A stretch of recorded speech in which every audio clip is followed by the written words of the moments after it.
Saro si Tatay Ruel kan Barangay Bungabong Kamalig Albay sa mga maugmang nakaresibing intabang pinansyal hala sa Department of Labor and Employment o Dole Bicol asin Ako Bicol Party List sa lintong kantulong panghanap buhay sa ating displaced disadvantaged workers o tupad program na pigsalibo sa covered court kan Barangay Baligang Kamalig Albay.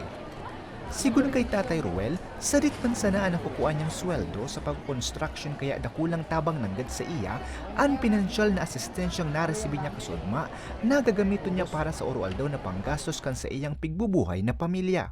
Dakula man tabang ini ta makakabakal ning yung mga pagkaon sa pamilya. Panggastos sa orual daw. Gagamito naman ni Jean Rose kan Cabraran Pequeño na panghipnos sa iba pa nilang pangangaipo ang naresibing asistensya. Sabi niya, solong nagkakayod bilang construction worker ang sa iyang agom asin kun minsan nawawaran pa nin trabaho. Salamat, nakatabang sa aning pagayotupad. Nakatabang kami sa ubos man na mga baypurok ngayon, nakatabang man. Kaya nakalang pasalamat sa tupad, sa Ako Bicol, Party List. Kaya nakalang tamay salamat na. Total na 818 Kamaligenyo halis sa 11 barangay ang benepisyaryo kan payout.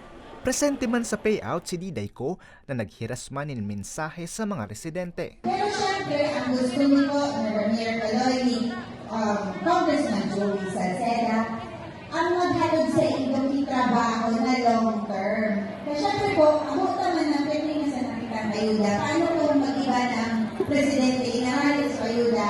Paano na po kita? Syempre, mas gusto na po, so may trabaho pa rin.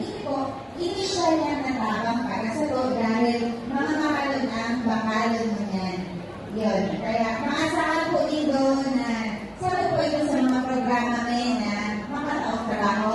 Antes ang payout, 10 aldaw man na nag-community service ang mga benepisyaryo sa kanya-kanyang barangay. Para sa mga baretang tatak Bicol, Ariel Obea.